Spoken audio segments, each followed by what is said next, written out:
I'm going to speak a little bit about Bermuda and the collaborative process that it has done in its consultation document with the financial sector of Bermuda. So I'll tell you a little bit about Bermuda in case you are not aware. You could see by the slide we have beautiful beaches, but that's not where our focus is today. But if you want to come and visit us, we definitely welcome you to come. There's lots of goodies there for you to participate and enjoy in. Bermuda is a small island. If you look at us on the map, we're just a little dot. And so we're approximately 24 square miles long, and we are located in the Atlantic Ocean. I mentioned earlier that our assets, as reported by the Bermuda Monetary Authority, is about $242 billion that passes through Bermuda. And that's in all of our financial sector areas. And it represents approximately 45% of our GDP. At one point, tourism was our highlight, and it was higher than the 45%, but that has weaned a bit, and financial sector and the banking industry, investments, etc., has taken over in Bermuda. We at the Office of the Privacy Commission are a relatively new office compared to my counterparts. Our act was implemented in January the 1st of this year. Prior to that, there was a portion of the act that was active or enacted, and that allowed our commissioner to set up the office, employ staff, put some guidances in place, and prepare for when the government would set the implementation date, which I stated was January of this year. In our financial sector, we have quite a variety. There are companies that are both domiciled as well as not domiciled in Bermuda. But our act states that if you are using information in Bermuda, then you are subject to compliance of that act. The financial services have quite a few companies that engage with corporate service providers. And so they are providing legal, administrative, and other types of services for these particular companies, but they are not technically employees of those companies.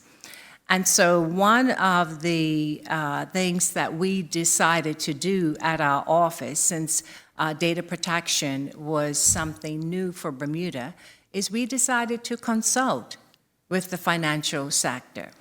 So in March of 2024 is when it all started. We met as an office and discussed the things that we would like to achieve. We put together an action plan of how we would go about accomplishing and achieving this. And so we started the process by sending out a letter of consultation. And one of the things that the letter did was ask organizations to think about how the act would impact their activities and their operations. We also invited them to come to a meeting later that month so that we can discuss it, so that we can hear what some of their concerns are.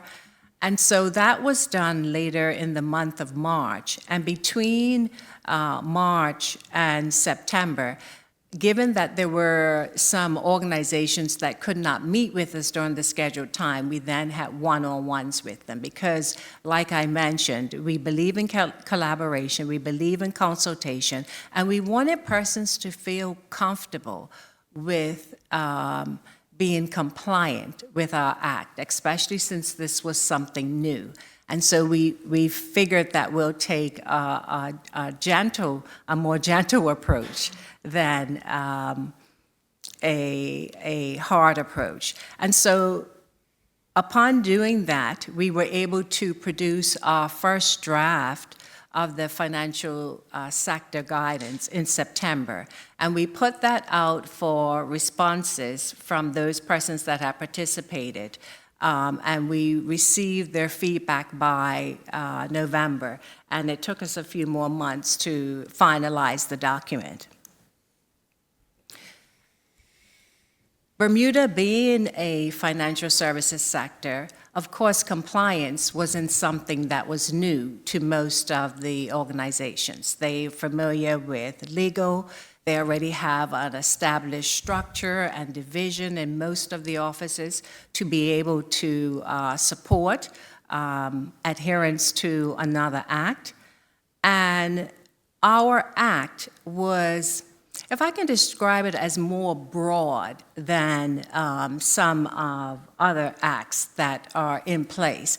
And so we felt that that will allow us to have good consultation and feedback from the organizations because they're familiar with achieving international best practices and standards. And then from an internal point of view, our affiliations with, and our affiliations and collaborations, really, with other regulators across the world allowed us to be able to tap into the privacy principles that we can advise our organizations about. So we felt that it was a pretty good buy-in. We had a good understanding of our stakeholder community and business lines, and we identified the perceived challenges, and we had constructive dialogue with them. So what were some of the key takeaways? I mentioned corporate service providers. And so some of those providers were concerned as to whether they needed to have a privacy officer for each of the organizations that we managed. And as I mentioned, our act is more flexible. So they were able to have one privacy officer for multiple companies as long as they could satisfy the requirements. We were able to help them to understand the rights of individuals. And because they were part of the financial sector, they thought that they might not have to, for example, have things in place to facilitate access rights requests. But we showed them how that can assist in bringing about trust in their organization if directors and employees felt comfortable that they can go to a company and ask for what information they had on them. And then we also spoke to them about, and a good takeaway that came about was overseas third parties and transferring of data. We advised them about our act and the mechanisms that could be used as long as the transfer of data and mechanism that they were using wasn't compliant with PIPA. So in summary, what we concluded with them is, and help them to understand, is that we as a regulator would take a flexible approach based on the corporate structure that each individual company has. And so we found, in summary, that the collaboration and consultative process is the way to go, and we intend to use that structure moving forward.